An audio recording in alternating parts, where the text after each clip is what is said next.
Chuck Woolery, the beloved TV game show host known for Wheel of Fortune, Love Connection, and Scrabble, passed away at the age of 83. In his later years, he became a right-wing podcaster, gaining attention for his outspoken political views. Woolery, who was known for his charm and quick wit, died at his home in Texas, with his wife Kristen by his side. His co-host and close friend, Mark Young, shared the news, describing Woolery as a dear friend and tremendous man of faith, adding that life will never be the same without him. Woolery's TV career was long and storied, spanning several decades. He became famous in the 1970s and 1980s, hosting multiple popular game shows.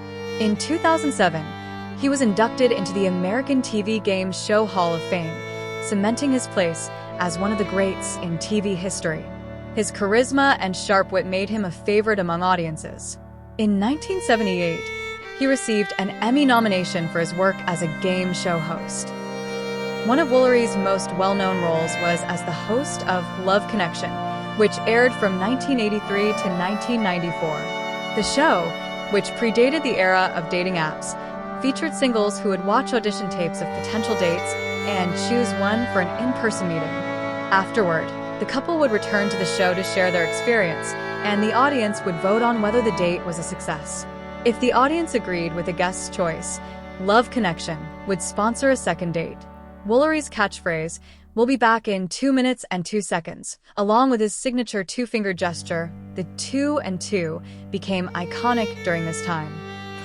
In addition to hosting Love Connection, Woolery hosted several other game shows, including Scrabble, Lingo, and Greed. He also had his own talk show, The Chuck Woolery Show, and hosted the 1998 to 2000 revival of The Dating Game. In 1992, Woolery made a guest appearance on the hit TV series Melrose Place, playing himself in 2 episodes. Despite his success, Woolery's time on TV was not without challenges. He was known for his professionalism and effortless style, but he also faced competition from other well-established hosts, including Pat Sajak. In 2003, Woolery tried his hand at reality television with a short-lived series called Chuck Woolery, Naturally Stoned.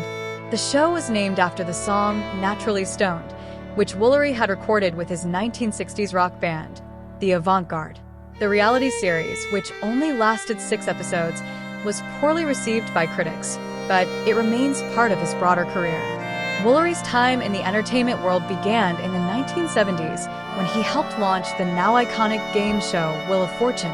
The show debuted on NBC in 1975, with Woolery hosting alongside Susan Stafford. Woolery was a part of the show's early success, but he left in 1981 after a salary dispute. At the time, he was demanding a raise to $500,000 a year, the same amount Pat Marshall was making on Hollywood Squares. Merv Griffin, the show's creator, declined to meet his request and replaced him with Pat Sajak. Born in Ashland, Kentucky, in 1941, Woolery began his career in music before turning to television. He served in the U.S. Navy before attending college. While pursuing his music career, he played double bass in a folk trio and later formed the psychedelic rock duo, The Avant-Garde, in 1967. The band toured in a customized Cadillac hearse and achieved a top 40 hit with Naturally Stoned, a song Woolery sang lead vocals on. After the band split, Woolery moved on to a solo career, releasing singles like I've Been Wrong in 1969. He later shifted to country music and worked with stars such as Tammy Wynette, writing songs for her 1971 album, We Sure Can Love Each Other.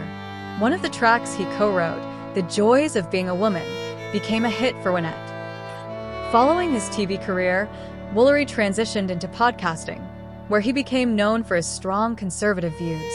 In 2014, he began co-hosting the podcast Blunt Force Truth with Mark Young.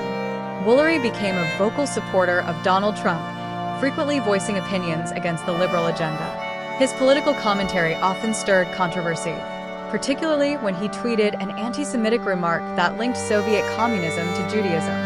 He also spread misinformation during the COVID-19 pandemic, claiming that medical professionals and Democrats were exaggerating the threat of the virus to hurt the economy and President Trump's chances for re-election. In July 2020, he posted a tweet accusing the CDC, media, and Democrats of lying about COVID-19. That tweet was shared by President Trump, who had millions of followers at the time. Woolery's views on COVID-19 became even more controversial after his son tested positive for the virus. Woolery later clarified that he never denied the existence of COVID-19 but believed the public had been misled.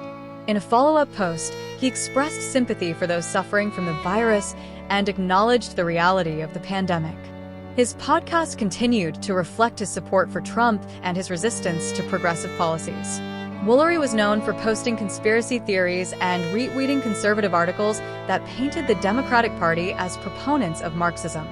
He also expressed frustration with the media, often calling for the impeachment of President Biden and sharing provocative headlines about the administration.